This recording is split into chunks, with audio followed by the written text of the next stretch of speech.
tatanggalin pa rin. Ang dami nila eh. 8 yata sila nakadaan doon sa may bubong ko. Yung anak ko nagrereklamo na, Mama, pag ang lakas ng hangin, Mama, sumasayad sa bubong yung ang ingay daw, yung mga wire nila.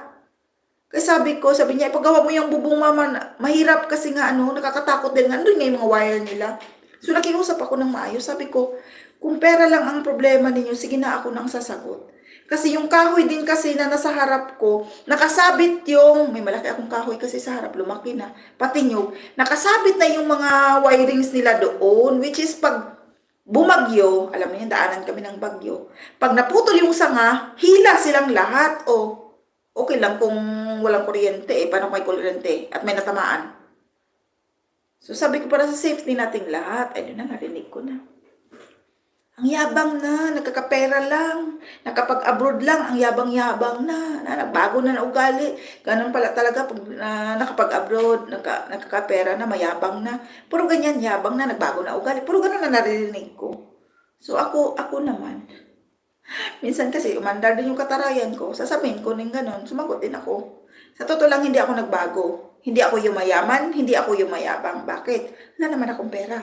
Sa totoo lang, wala akong pera. May afam ako. Pero, hindi ibig sabihin na may afam tayo, mayaman na tayo. Diyos ko. Hindi naman kami mayaman. Asawa ko naman hindi mayaman. Ordinary worker lang naman itong asawa ko. May pera siya, pero hindi ibig sabihin mayaman. Kasi yung mga totoong mayaman, hindi na yan mga ngamuhan. Sila na ang amo. Yan yung totoong mayaman. Hanggat ikaw ay may amo, hindi ka mayaman. Bakit? Alipin ka pa din ng employer mo. Yun yung katotohanan dyan. Hanggat may amo tayo, wala tayong karapatang sabihin natin na mayaman ako. Hindi. Hanggat may amo ka, hindi ka mayaman. Mahirap ka pa rin. Bakit? Kung yung totoong mayaman, may mga tauhan ka na nagtatrabaho para sa'yo, na kahit naupo ka sa bahay mo, may perang pumapasok sa'yo. Yun yung totoong mga mayayaman na. Tayo, nagkukumahog pa tayo, nagaganyan-ganyan pa ako ng pizza ko. Ibig sabihin, mahirap ako. Wala ko sinasabing mayaman o ano. Walang ganong pangyayari. So, ngayon, di natapos yun. Yung iba, ako na sumagot. Lalabs, ako na sumagot ng mga para matapos lang. So, nalipat na. Pero ang tagal ng issue na yun, nalipat na. Ito na, nung napader na din. May mga salita na naman. Ay, nagpapader na pala si ganyan-ganyan. O di masarahan na yung si ganito, yung kapatid ko daw, masarahan ko na. Kasi nga yung pansamantala kasi yung kapatid ko doon dumadaan sa harap ko. Di masarahan ko na rin yung kapatid ko. Sabi kong ganyan. Ano ba problema ng mga tao? Doon sa dulo kasi ng lupa ko, may tindahan. At saka doon sa harap ng mismong lupa ko, sa may kalsada is, may tindahan din. Na pag pina-open ko yon tanggal talaga tindahan. Pero sinabihan ko yung may tindahan, hayaan mo lang, dyan ka lang, di pa naman gagamitin. Tumira ka lang dyan hanggat gusto mo pa. Pero magsasabi kami sa'yo kung kailangan na namin. Hinayaan lang namin siya. So, ang dami ko nang narinig. Grabe naman itong mga taong to. Guys, maging masaya tayo. Pag yung may isa tayong kapitbahay, kababayan na umangat-angat sa buhay niya. Kasi same thing lang din sa sinabi ng mga tiyahin ko. Nakahawak ka lang ng maliit na halaga, sabi sa akin ha.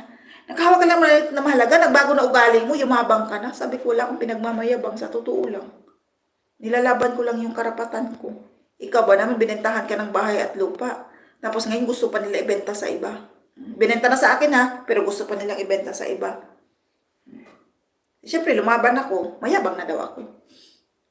Kaya sabi ko talaga yung mga tao. Kahit kapamilya mo guys, kahit kapamilya mo pa yan. May mga taong hindi talaga masaya sa kung ano ang meron ka ngayon. Sa totoo lang. Real talk yan. Kasi feeling kasi ng iba, feeling lang nila. Bawal umasenso ang kapitbahay. Magagalit kami. Diba? Bakit hindi na lang tayo maging masaya? Like, hala, si ang ganda na ng buhay niya, ganyan. Dahil hindi naman ako umangat ng paunti-unti nang hindi ko pinaghirapan. Pinaghirapan ko lahat yan. Diyos ko, pagod, puyat. Lagi akong puyat. Halos dati, katar ako. Halos 3 hours lang ang tulog ko araw-araw. Nagnenegosyo kami sa gabi kasi nasa real estate nga ako. Dahil may pasok ako sa araw, sa gabi lang kami, may time. Kasi nasa pawad sila kaya ganyan. Oo nga, lalabs.